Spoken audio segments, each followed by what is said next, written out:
things are about to change. It's about to change for us. And this is why God is calling us. Watch this. This is where we have to step into the need of people. Give me Matthew, the 25th chapter. And I want to start reading about the 34th verse. And so what you have to understand, what Matthew is teaching us. He said, and the king say unto them on this right hand, come, ye blessed of my Father, inherit the kingdom. Prepared for you from the foundation of the world. For I was hungered and you gave me meat. I was thirsty and you gave me drink. Get ready to pick it up, Harry. I was a stranger and you took me in. Naked. Go ahead, Harry. And you clothed me. Read. I was sick. Read. And ye visited me. Read. I was in prison. And you came unto me. How many of you said that?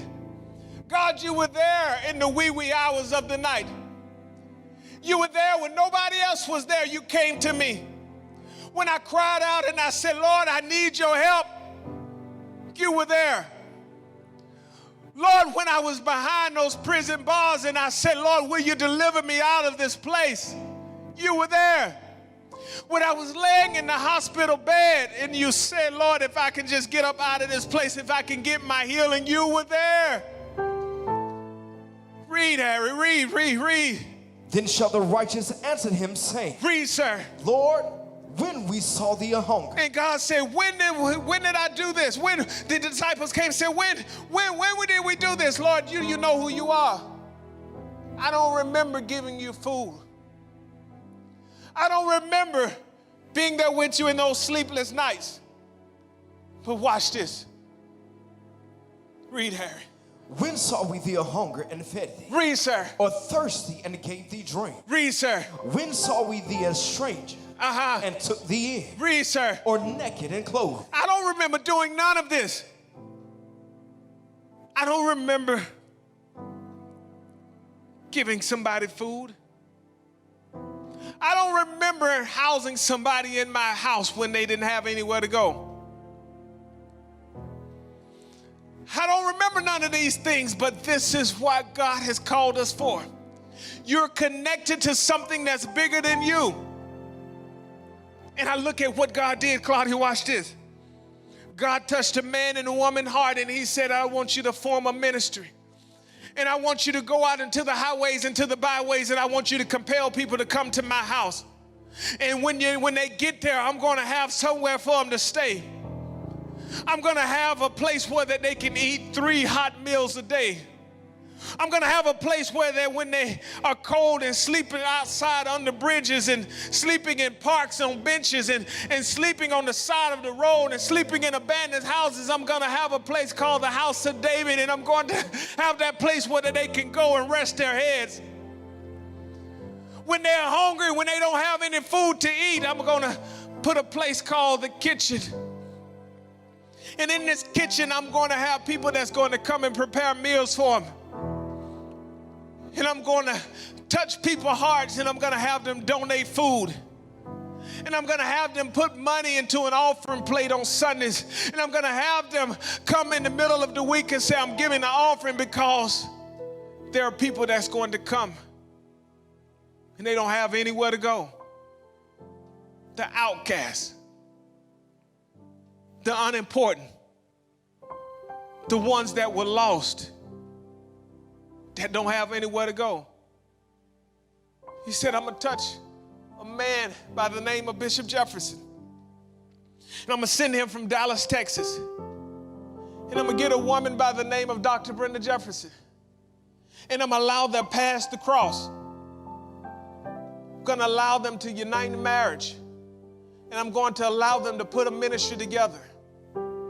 In Tampa,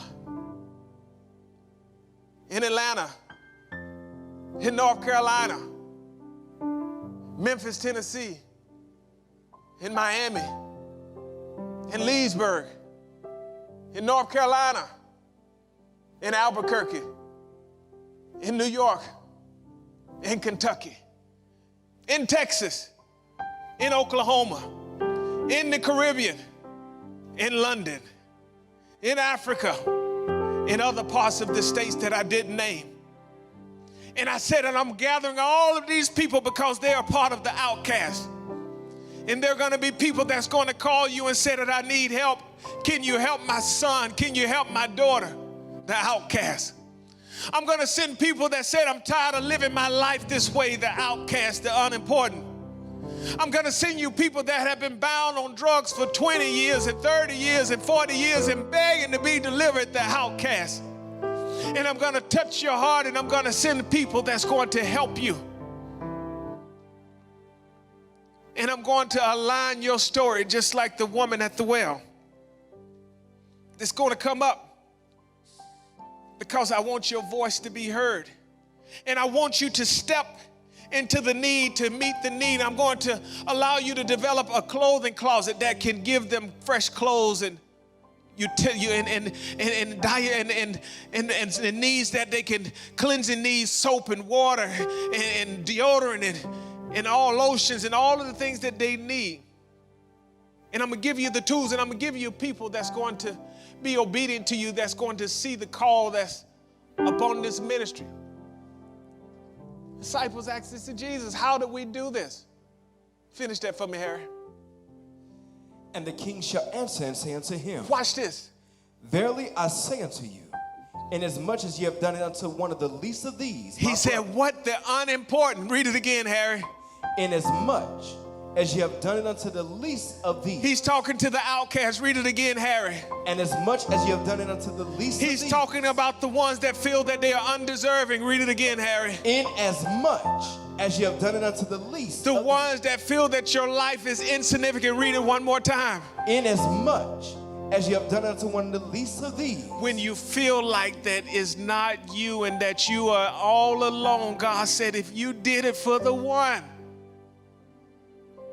if you did it for one of them, every time that you gave an offering, every time that you donated a loaf of bread, every time that you put in labor and say, I'm going to come and help sweep up the grounds, and I'm going to help dump the trash, I'm going to help clean a bathroom, he said that you were responsible for that outcast.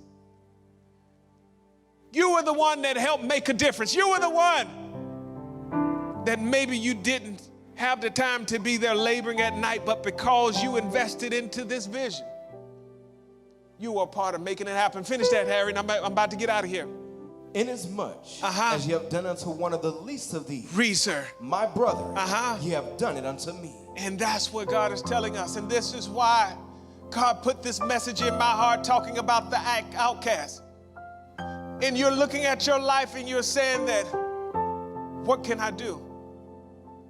But as you connect to what God is doing right here, you're helping feed that wayfaring man. You're helping making a difference in a little child's life.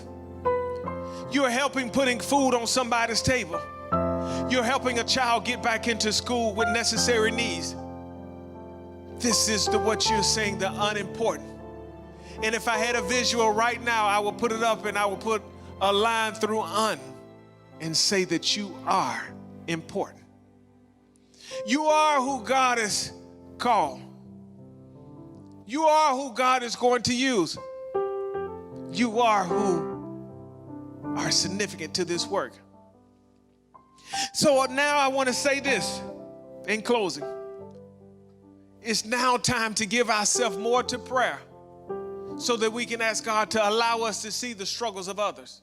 You may feel that you're going through, but somebody else is in a worse position than you are. And that's why I want you to understand today,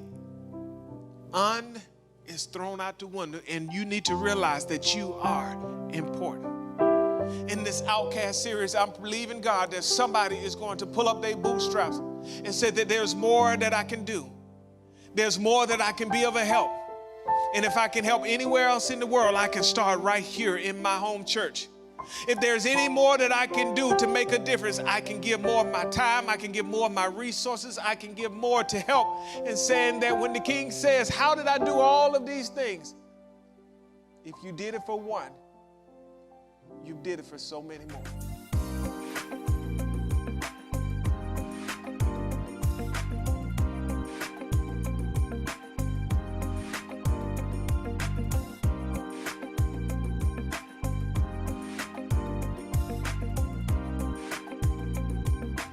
Why do you think people are attracted to you?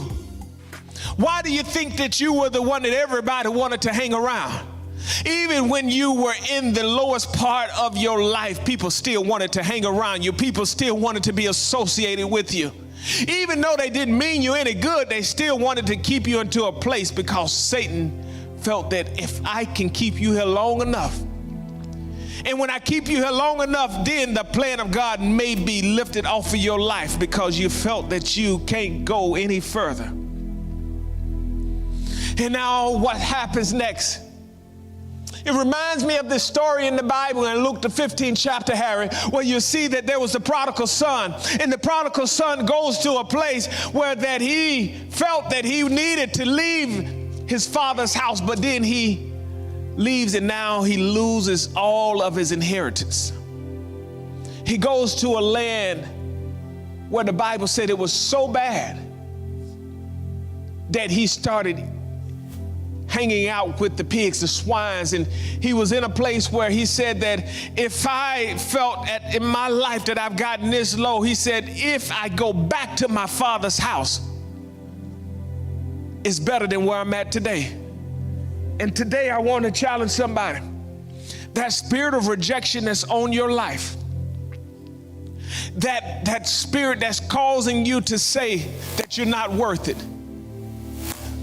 that spirit that's trying to get you to commit suicide, that's trying to get you to think about that you're not loved, trying to get you to leave the church because you felt that you've been rejected. You're saying that my pastors don't understand me. You're finding yourself pulling away. That fight that you had in you, you don't have no more. That longing that you once had, you don't have no more. That desire that you had, that you wanted to pray and to seek God's face, that you wanted to hit your knees and pray, is no longer there. Because that spirit of rejection is there. And that's why we're talking about Jephthah. Now you see that in his life, his name represents whom God set free. And today I come by to tell you that God is about to set you free. Watch this. Harry, give me Psalms 40 and 2. And when you're seeing that what is taking place right now, that when that spirit of rejection is turned around, your rejection is going to take you to a place of elevation. Read, Harry. Psalms 40 and 2. Read, sir. He brought me up also. He did what now? He brought me up also. He's lifting you up from the place of where you sit and read, sir. Out of a horrible pit. He out of a what now? Out of a horrible pit. In that place that you're sitting in that place that you feel that you can't come out, God is about to lift you up. Read, sir. Out of the miry clay. Read, sir. And set my feet upon a rock. He said, what now? I'm about to set your feet, read, sir. Upon a rock. He's about to set your feet on a rock, read, sir. And establish my goings. He's about to show you in which way to go.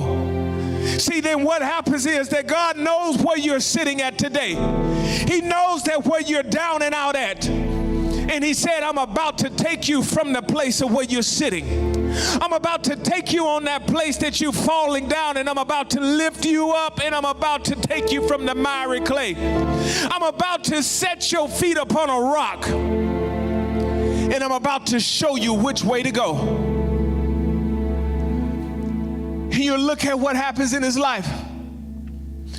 You'll see that there was 3 other people that I'm going to talk about real quick, and I'm going to get out of here. You'll see that Joseph, he was sold by his brethren and imprisoned by the man that who he labored for, who he worked for. We look at Moses. He was rejected by his brother and he was pursued by Pharaoh. And all he did is said that Pharaoh, my God, said, let my people go.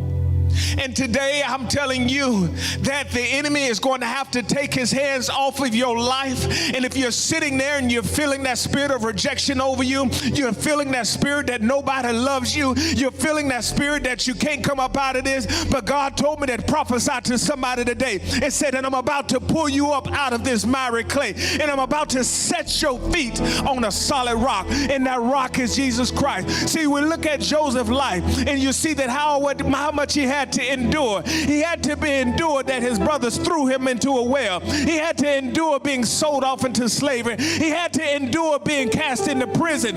But in the end, his story changed. You see that Moses, he was exiled from his people. He grew up as an Egyptian. But one day his life changed, and he had to leave the land which he was familiar with.